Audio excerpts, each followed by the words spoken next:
The next phase of a turn is the Guardian phase. This is a Guardian. This is Banevik. There are 8 unique Guardians in the game. Think of these like the boss monsters of the game. In the Guardian phase, there's always a chance a Guardian could spawn into the dungeon depending on the quota you set for the scenario of how many Guardians you want to spawn into the game. You could have anywhere from 1 Guardian spawn in, 2, 3, all the way up to 6, even 7 or 8 if you want to play Mega Dungeon Crusade.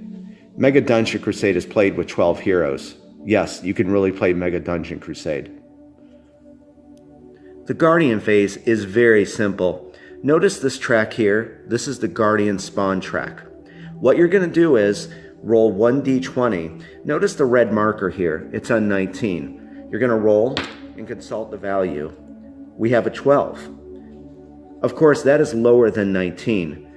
What we'll do is move that down and proceed with the next phase in a turn. However, if this result was 19 or higher, one of these guys is going to spawn into the dungeon. That's Razorfang, another Guardian in the game. So that's simply what the Guardian phase is. You're going to see if a Guardian is going to spawn into the dungeon.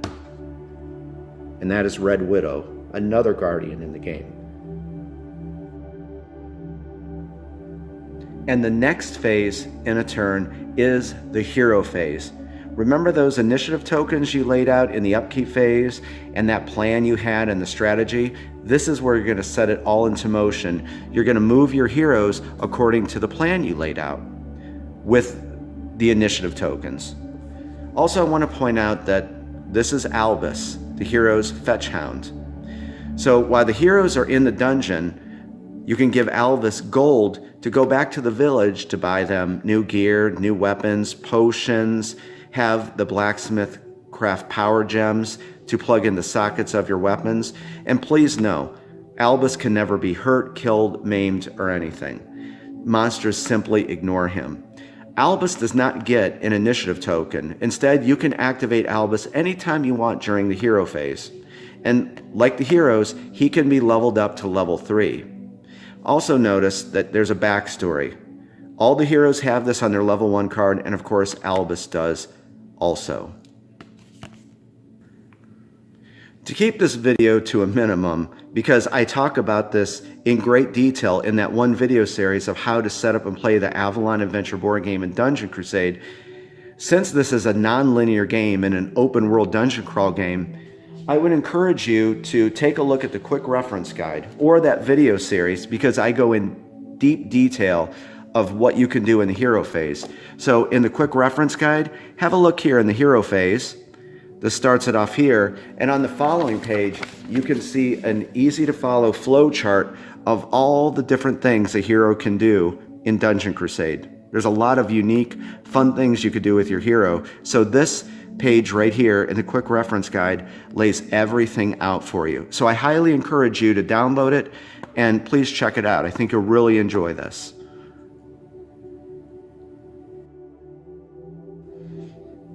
The final phase in a turn is the monster phase.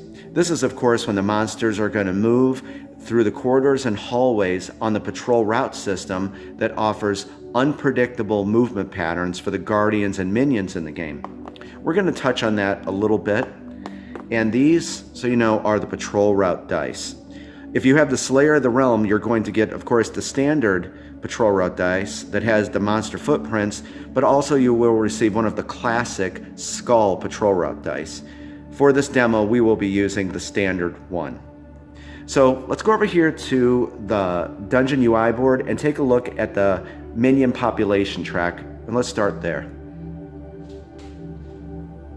The first thing you're going to do in the monster phase is consult the minion population track. Notice here from 3 to 18. This is how many minions that you set in the scenario that you want to populate the dungeon. So you could set it as low as 3, have 8 minions in the dungeon, a dozen minions in the dungeon, or if you're going to play Mega Dungeon Crusade with 12 heroes, you could have 18 minions in the dungeon. I wouldn't recommend that for your first game to your quite acclimated to it. So we have it set at 6 right now. So remember, the first thing you're going to do, consult the minion population track.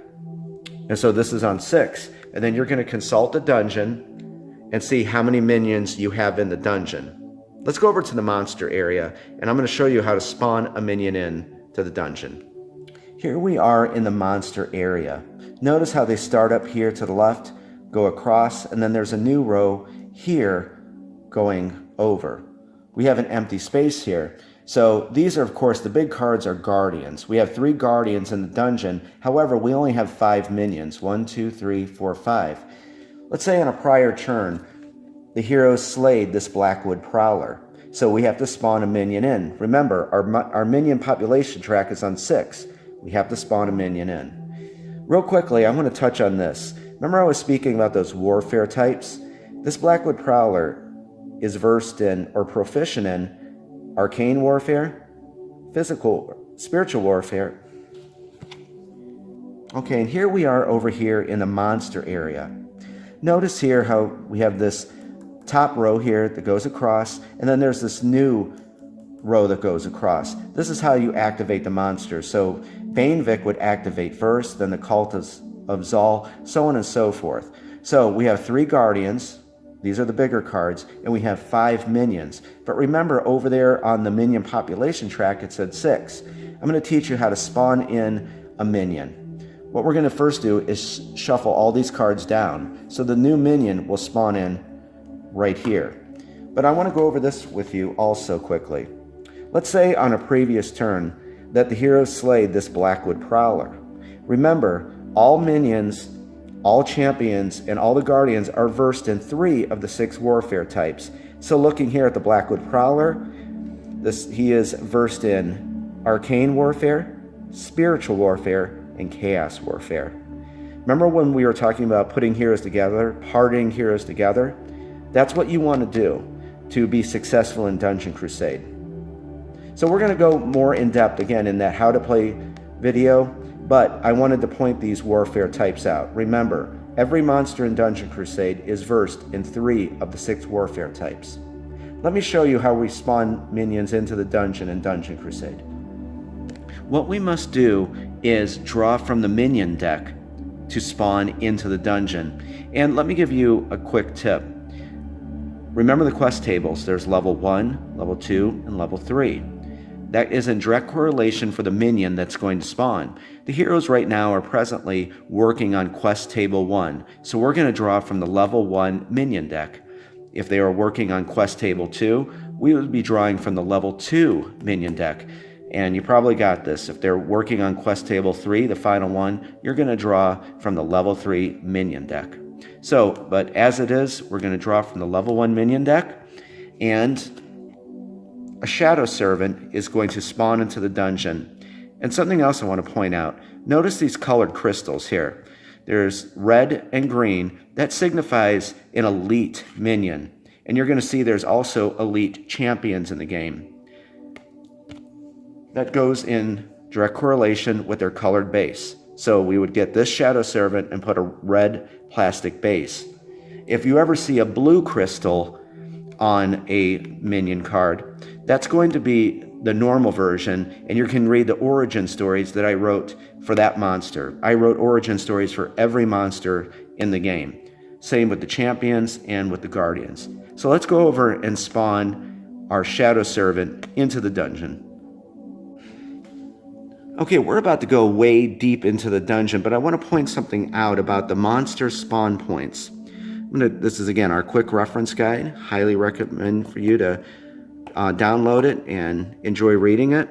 Notice this here. Hopefully it comes into focus. See this kind of like bubble with these skulls?